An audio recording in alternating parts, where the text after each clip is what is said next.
नमस्कार. Share market Marathi या YouTube चॅनलवर आपल्या सर्वांचं हार्दिक स्वागत. आजच्या व्हिडिओमध्ये आपण निफ्टी, बँक निफ्टी आणि सेन्सेक्स या तीन इंडेक्समध्ये वीकली आणि डेली टाइम फ्रेममध्ये विश्लेषण करणार आहोत. या विश्लेषणामुळे आपल्याला या तीन इंडेक्स सोबतच ओव्हरऑल मार्केटमध्ये पुढील आठवड्यात कशा प्रकारे मूव्हमेंट होऊ शकते, कुठे सपोर्ट घेतला जाऊ शकतो, कुठे रेझिस्टन्स फेस केला जाऊ शकतो, चालू असलेला ट्रेंड असा चालू राहिला तर कोणती टार्गेट्स बघायला मिळू शकतात, जर रिव्हर्सल येणार असेल तर ते कोणत्या लेवलपासून येऊ शकतं, यासारख्या अनेक विषयांचं अतिशय विस्तृत असं विश्लेषण आपण आजच्या या व्हिडिओमध्ये करणार आहोत. त्यामुळे आजचा हा व्हिडिओ अतिशय महत्त्वाचा आहे आणि आपण सर्वांनी तो शेवटपर्यंत अजिबात स्किप न करता पूर्ण बघावा. मात्र या विश्लेषणाला सुरुवात करण्यापूर्वी मला तुम्हाला शेअर मार्केट मराठीच्या ॲप विषयी थोडक्यात माहिती सांगायची आहे. शेअर मार्केट मराठीचं ॲप आता Android आणि iOS अशा दोन्हीही प्लॅटफॉर्मवर उपलब्ध आहे. हे ॲप तुम्ही तुमच्या मोबाईलमध्ये डाउनलोड करून इन्स्टॉल केलंय का? केलं नसेल तर आजच करा. याचं कारण असं आहे की शेअर मार्केट मराठीच्या सर्व सर्व्हिसेस आता ॲपच्या माध्यमातून उपलब्ध आहेत. यामध्ये शेअर मार्केट मराठीचे फ्री कोर्सेस, प्रीमियम ग्रुप आणि पेड कोर्सेसचा समावेश आहे. तुम्हाला हे ॲप डाउनलोड करून इन्स्टॉल करायचं असेल तर त्याची लिंक या व्हिडिओच्या डिस्क्रिप्शनमध्ये तसंच कमेंट सेक्शनमध्ये जी पहिलीच कमेंट आहे पिन कमेंट त्यामध्ये उपलब्ध करून दिलेलं आहे. तिथे जाऊन तुम्ही हे ॲप डाउनलोड करून इन्स्टॉल करू शकता. हे झालं शेअर मार्केट मराठीच्या ॲप विषयी थोडक्यात माहिती. आता आपण आपल्या मूळ विषयाकडे परत येऊया आणि शुक्रवारी इंडेक्समध्ये कशाप्रकारे मूव्हमेंट झाली आणि पुढील आठवड्यात कशाप्रकारे मूव्हमेंट होऊ शकते याचं विश्लेषण करण्यासाठी डायरेक्टली जाऊया चार्टवर. इथे मी निफ्टी 50चा 15 मिनिटाच्या टाइम फ्रेम मधला चार्ट ओपन केलेला आहे. आपण बघू शकता शुक्रवारी गॅप डाऊन ओपनिंग आपल्याला बघायला मिळालं. त्यापूर्वी गुरुवारी आपल्याला ह्या आसपास म्हणजे साधारणपणे 23,650 च्या आसपास क्लोजिंग झालेलं चार्टवर दिसतंय आणि 23,615 ही जी आपण एक लेवल दिली होती त्याचा सपोर्ट घेतलेला होता. खाली जात असताना लॉंग टर्म मध्ये ही तीन टार्गेट शेवटची होती.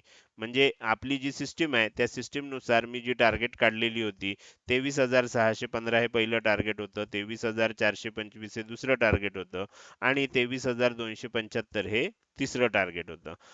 शुक्रवारी काय झालं, इथे ओपन झालं, खाली आलं, याचा सपोर्ट घेतला, परत थोडंसं वर गेलं, परत खाली आलं. शुक्रवारी मी जे ॲस्ट्रो मार्केट अपडेट देत असतो आपल्या प्रीमियम ग्रुपच्या सदस्यांना, म्हणजे ज्यामध्ये पेड कोर्सचे सदस्य पण आले, त्याचबरोबर आपल्याला ज्यांनी ज्यांनी यूट्यूब चॅनल मेंबरशिप घेतली आहे, अशा सर्व सदस्यांना जे ॲस्ट्रो मार्केट अपडेट देत असतो, त्यामध्ये मी सांगितलं की 23,425 ही फायनल लेवल आहे माझ्यासाठी. लाँग टर्मचे ट्रेड मी इथे स्क्वेअर ऑफ करून टाकलेत मंदीचे. कारण लाँग टर्मचे ट्रेड मी खूप आधीपासून घेऊन ठेवले होते आणि ते आता मी इथे स्क्वेअर ऑफ करतोय. मात्र याचा अर्थ असा नाही की मंदी इथेच थांबणार आहे. बरोबर, किंमत ह्याच्याही खाली जाऊ शकते आणि त्यानंतर लगेचच दुसरा मेसेज टाकला, त्यामध्ये लिहिलेलं होतं की 23,275 हा एक स्ट्रॉंग सपोर्ट आहे. तर त्यामुळे तिथपर्यंत सुद्धा किंमत जाऊ शकते. पण लाँग टर्मचे जे ट्रेड आहेत ते मी इथे स्क्वेअर ऑफ करणार आहे. याचं कारण असं होतं की मी जेव्हा लाँग टर्मसाठीची माझी खालच्या बाजूची टार्गेट काढली होती तेव्हा ही टार्गेट आलेली होती आणि ह्यामध्ये जनरली काय असतं की नॉर्मल केसमध्ये जेव्हा पहिलं टार्गेट येतं लाँग टर्मचं फायनल टार्गेट, त्याच वेळेला तिथेच मी स्क्वेअर ऑफ करून टाकतो माझ्या पोझिशन. पण आता ह्या ठिकाणी काय झालंय, थोडीशी युद्धजन्य परिस्थिती आहे आणि त्यामुळे सगळीच्या सगळी टार्गेट येण्याची शक्यता असते. अशा वेळेला 3 टार्गेट असतील तर दुसऱ्या टार्गेटलाच मी बाहेर पडतो. ह्याचं कारण असं असतं थोडंसं सेफ साईड. लाँग टर्मच्या पोझिशन आपण खूप आधीपासून घेतलेल्या असतात. 500, 700, 1000, 2000 पॉइंट त्याच्यामध्ये आपल्याला मिळालेले असतात. तर त्यामुळे अशा वेळेला आपण वेळेत त्यातनं बाहेर पडणं योग्य असतं. आणि त्या मेसेजमध्ये हेही सांगितलं होतं की ह्याच्याही खाली जाऊ शकतं आणि आणखीन सेलिंग होऊ शकतं. मात्र आता आपल्या सिस्टीमनुसार मला इथे बाहेर पडायचंय म्हणून मी इथे बाहेर पडलो होतो. काय होतं लाईव्ह मार्केटमध्ये इतकं सगळं क्लॅरिफिकेशन देता येत नाही, तर त्यामुळे मी आत्ता या व्हिडिओमध्ये देतोय. त्यानंतर काय झालं, आणखीन खाली आलं. ही जी लेवल होती 23,275, मी सांगितलं होतं की डायरेक्ट जर ही खाली गेली तर आपल्याला ह्याच्यामध्ये काही करता येणार नाही. पण खाली जात असताना एक बाउन्स आला आणि मग खाली गेली तर मग ह्याच्यामध्ये आपण विचार करू शकतो. तर त्या पद्धतीने एक बाउन्स आला होता आणि त्यानंतर खाली गेली आणि 23,275चं टार्गेट सुद्धा आपल्याला बघायला मिळालं. आता लाँग टर्मच्या माझ्या मंदीच्या पोझिशन मी स्क्वेअर ऑफ केल्यात. याचा अर्थ फक्त लाँग टर्मच्या केल्यात. शॉर्ट टर्ममध्ये, इंट्राडेमध्ये, स्कॅल्पिंगमध्ये ज्या काही मला संधी येतायत, त्या मी घेतच राहणार आहे. लाँग टर्मच्या पोझिशन मी ह्या आठवड्यात बंद करून टाकल्या शुक्रवारी. आता आपल्याला काय करायचंय, मला अशी अपेक्षा आहे, की ज्यावेळेला आता कदाचित सोमवारी येईल, कदाचित मंगळवारी येईल, कदाचित बुधवारी येईल, मला माहित नाही. पण आता जेव्हा कधीतरी एक मोठा बाउन्स येईल, त्यानंतरच मी आता लाँग टर्मच्या पोझिशन बनवणार आहे. शॉर्ट टर्ममध्ये जसं-जसं मार्केट आपल्याला दिशा दाखवेल, त्या पद्धतीनं मी पोझिशन घेत राहणार. पण आता लाँग टर्मसाठी मी तेजीमध्येही नाहीये आणि मंदीमध्ये सुद्धा नाहीये. हे मला इथे सांगायचं होतं. अर्थात हे झालं माझं विश्लेषण. माझ्या विश्लेषणाला काही तुम्ही फॉलो कराच असं माझं म्हणणं नाहीये. तुम्ही तुमच्या पद्धतीनं करू शकता. मी माझा अनुभव किंवा मी जे काही विचार करतोय ते मी तुम्हाला इथे सांगितलेलं आहे.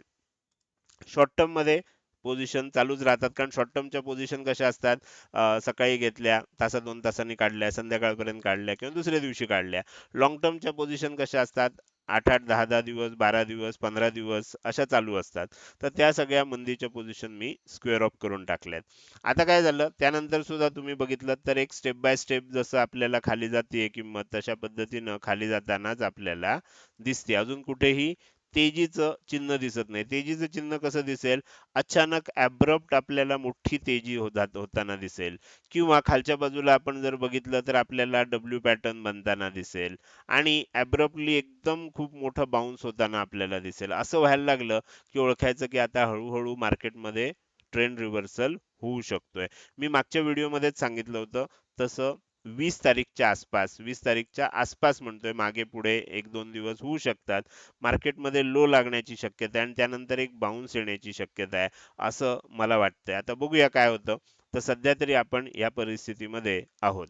आता हे झालं शुक्रवारी काय झालं. आता आपल्याला काय करायचंय, आता आपल्याला या सर्व लेवल्स काढून टाकायचे आहेत आणि ह्या चार्टचा आपण विकली आणि डेली टाइम फ्रेम मध्ये विश्लेषणासाठी उपयोग करूया. मी निफ्टी 50चा हा चार्ट पहिल्यांदा विकली टाइम फ्रेम मध्ये ओपन केलाय. विकली टाइम फ्रेम मध्ये जर तुम्ही बघितलं तर आता इथे बऱ्यापैकी, जर तुम्हाला विकली टाइम फ्रेमचं बघायचं असेल तर थोडंसं आणखीन व्यवस्थित ऍडजस्ट करतो म्हणजे तुमच्या लक्षात येईल. येस, तर इथे बघू शकता, इथे एक तेजी झाली, सेलिंग आलं, परत तेजी झाली, परत सेलिंग आलं, एम पॅटर्न बनलेला आहे आणि इथे आपण चेक करू शकता कितीचं टार्गेट आलंय. अजून 1:1चं प्रॉपर टार्गेट आलेलं नाही, पण हा लॉंग टर्मचा खेळ आहे, तर त्यामुळे आणखीन सुद्धा थोडंसं खाली जाण्याची शक्यता आहे. नाही असं सांगता येत नाही, पण माझ्या दृष्टीनं खालची लॉंग टर्मची टार्गेट्स आलेली आहेत. बरोबर, शॉर्ट टर्म मध्ये अजून विचार होऊ शकतोय. तर अशा प्रकारे आपल्याला इथे चित्र दिसतंय. तर आता ही जी कॅन्डल बनली आहे, ही शूटिंग स्टार कॅन्डल सारखी कॅन्डल आहे.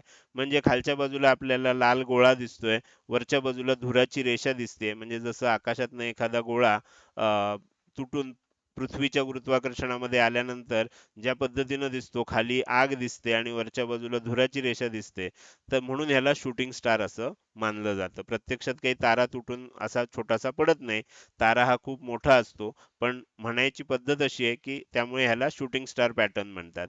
तर हा शूटिंग स्टार पॅटर्न दिसतो, ह्याचा लो ब्रेक झाला तर आणखीन सेलिंग येऊ शकतं, असं ह्याचं टेक्निकल अर्थ आहे. दरवेळेलाच येतं का सांगता येत नाही, पण शूटिंग स्टार झाल्यानंतर आता इथे बघा, बऱ्याच वेळेला तुम्हाला लक्षात येईल, इथे शूटिंग स्टार झाला होता, त्यानंतर आणखीन सेलिंग आलं.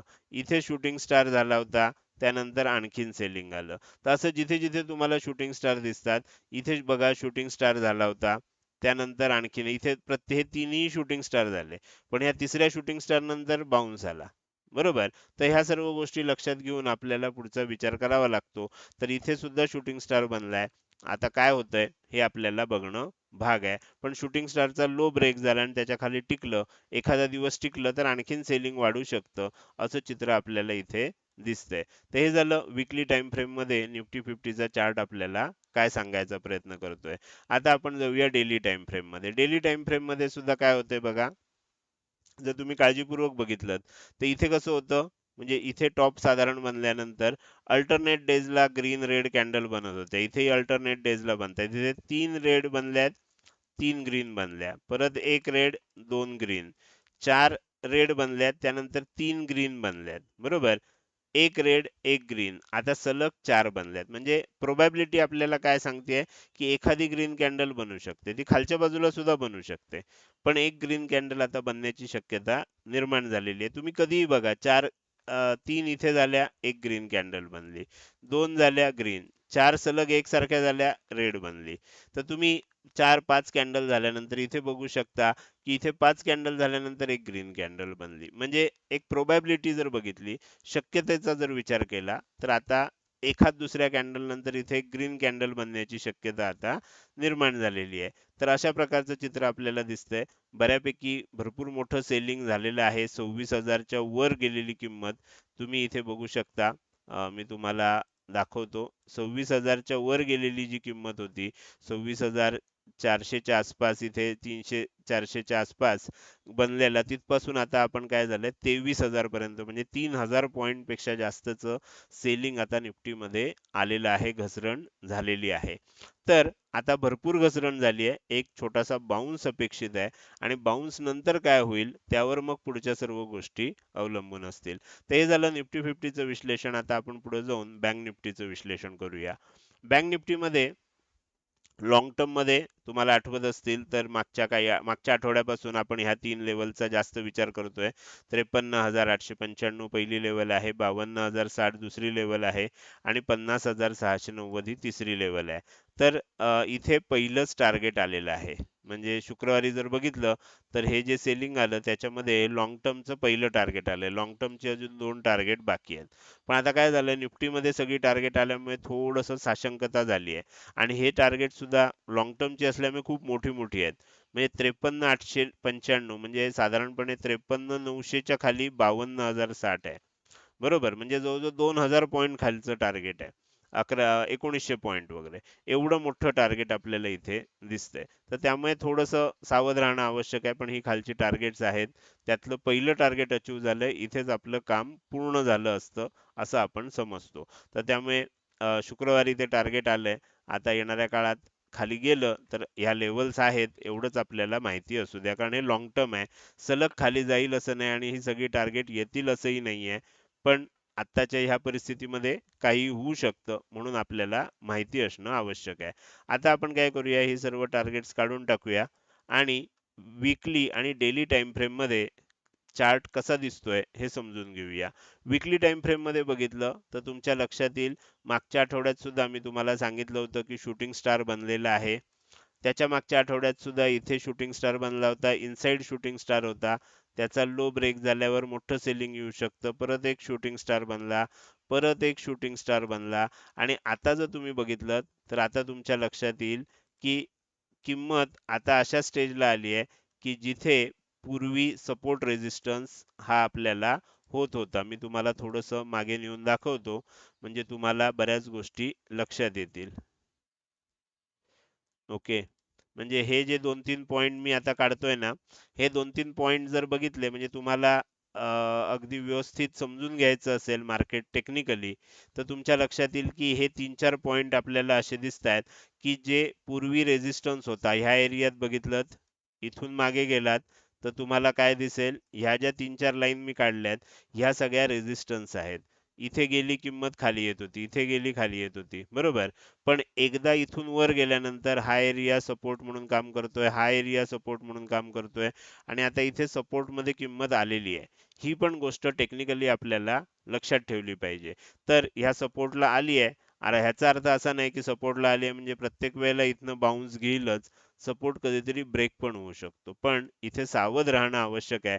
ह्याच्यासाठी मी तुम्हाला वीकली चार्ट मध्ये ह्या सर्व गोष्टी दाखवण्याचा प्रयत्न केला की आता आपण एकदम सपोर्ट झोन मध्ये आलेलो आहोत, ज्यामध्ये पूर्वी 2-3 वेळा सपोर्ट घेऊन किंमत वर गेलेली आपल्याला दिसतेय.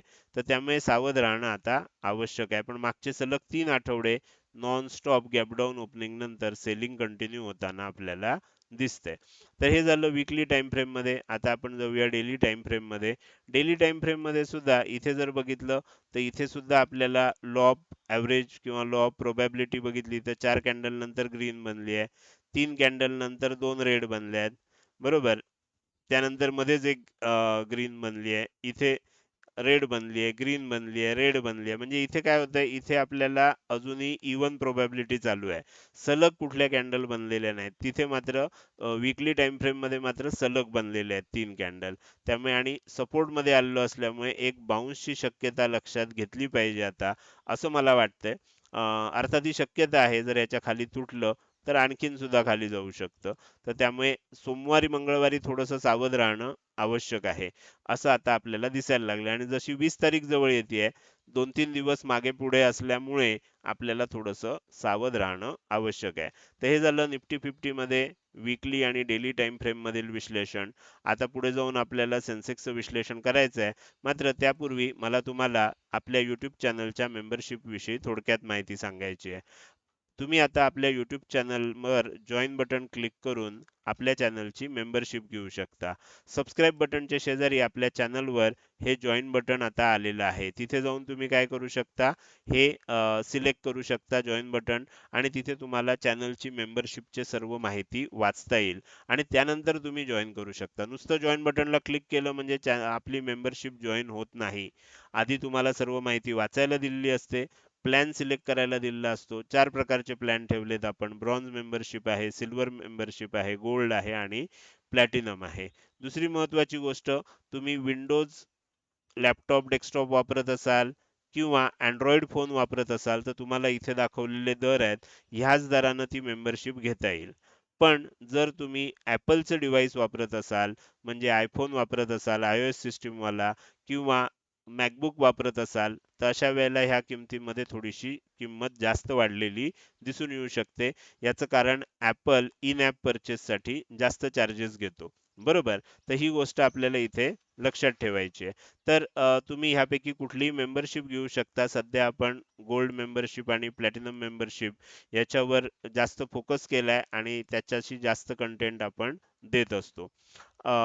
जे आपले पेड कोर्सचे सदस्य आहेत, सर्व सदस्य आहेत, ज्यांनी ऑप्शन ट्रेडिंग कोर्स घेतला असेल, मनी मशीन कोर्स घेतला असेल, कॉम्बो कोर्स घेतला असेल, आत्मा कोर्स घेतला असेल, अशा सर्व पेड कोर्सेसच्या सदस्यांना आणि प्रीमियम ग्रुप मेंबरना ॲस्ट्रो मार्केट अपडेट प्रीमियम ग्रुपवरच दिले जातात. त्यांना हे मेंबरशिप घेण्याची गरज नाही. बरोबर? बाकीच्यांना जर घ्यायची असेल, तर त्यांना अधिक माहितीसाठी ते काय करू शकतात, माझ्या WhatsApp मेसेजवर ह्या नंबरवर WhatsApp मेसेजद्वारे संपर्क साधू शकतात. कॉल करू नका. ह्या नंबरवर फक्त मेसेज पाठवा, की YouTube चॅनल मेंबरशिप विषयी अधिक माहिती पाहिजे. तर तुम्हाला तिथे अधिक माहिती दिली जाईल. हे झालं आपल्या YouTube चॅनल मेंबरशिप विषयी. आता आपण पुढे जाऊया आणि राहिलेला जो इंडेक्स आहे सेन्सेक्स त्याचं विश्लेषण करायला सुरुवात करूया. तर सेन्सेक्स मध्ये सुद्धा फायनल 3 टार्गेट होती. तुम्ही बघू शकता 77,280, 75,555 आणि 74,260 पैकी पहिलं आणि दुसरं टार्गेट आलेलं आहे. तिसऱ्या टार्गेटच्या अगदी जवळ पोहोचलेलो आहोत.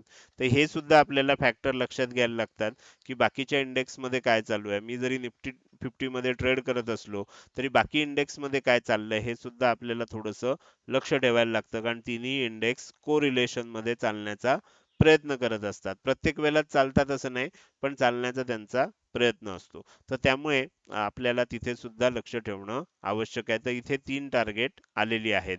आता एक बाउन्सची अपेक्षा आहे. कधी येतो बघावं लागेल. जोपर्यंत डब्ल्यू पॅटर्न बनणार नाही, तोपर्यंत बाउन्स येणार नाही. आता हे झालं शुक्रवारी काय झालं. आता आपण पटापट बघूया, की वीकली आणि डेली टाइम फ्रेम मध्ये काय दिसतंय. वीकली टाइम फ्रेम मध्ये बघितलं तर तुम्हाला दिसतंय, की शूटिंग स्टार कॅन्डल बनलेली आहे. बरोबर?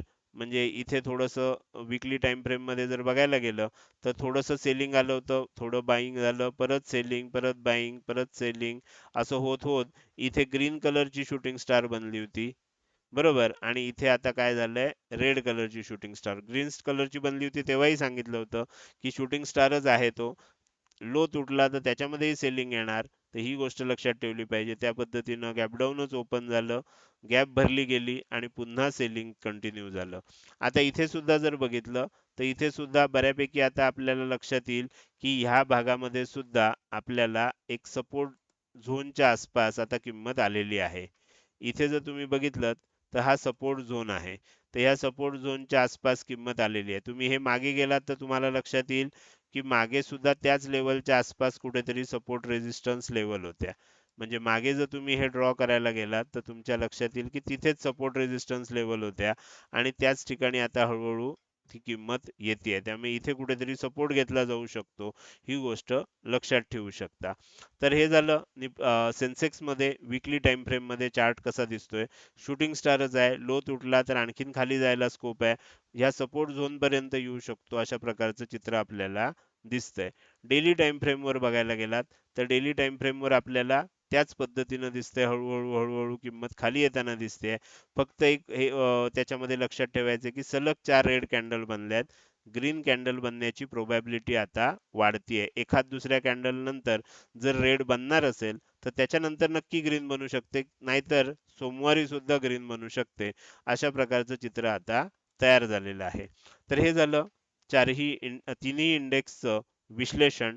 आता आपण या व्हिडिओच्या शेवटी आलोय. जाता जाता मला तुम्हाला विचारायचं आहे की आजचा हा व्हिडिओ तुम्हाला कसा वाटला. जर हा व्हिडिओ आवडला असेल तर नक्कीच तुम्ही या व्हिडिओला एक लाईक करू शकता. कसा वाटला हे कमेंट सेक्शनमध्ये टाईप करून सांगायला अजिबात विसरू नका. लक्षात ठेवा, तुमची एक लाईक आणि एक चांगली कमेंट हीच माझ्यासाठी प्रेरणा असते, ज्याच्या सहाय्यानं रोजच्या रोज हे विश्लेषणाचे व्हिडिओ मी बनवत असतो. त्यामुळे व्हिडिओ बघायला सुरुवात केल्या केल्या व्हिडिओला लगेच लाईक करा. बघून झाल्यानंतर तो कसा वाटला, काही प्रश्न असतील, शंका असतील किंवा मला काही सांगायचं असेल तर ते कमेंट सेक्शनमध्ये टाईप करून अवश्य सांगा. त्याचसोबत आजचा व्हिडिओ तुम्ही अजूनपर्यंत बघताय आणि अजूनही जर तुम्ही शेअर मार्केट मराठी आपल्या यूट्यूब चॅनलला सबस्क्राईब केलं नसेल तर कृपया सबस्क्राईब करा आणि शेजारी असणाऱ्या बेल आयकनला क्लिक करून ऑल असं नोटिफिकेशन निवडा.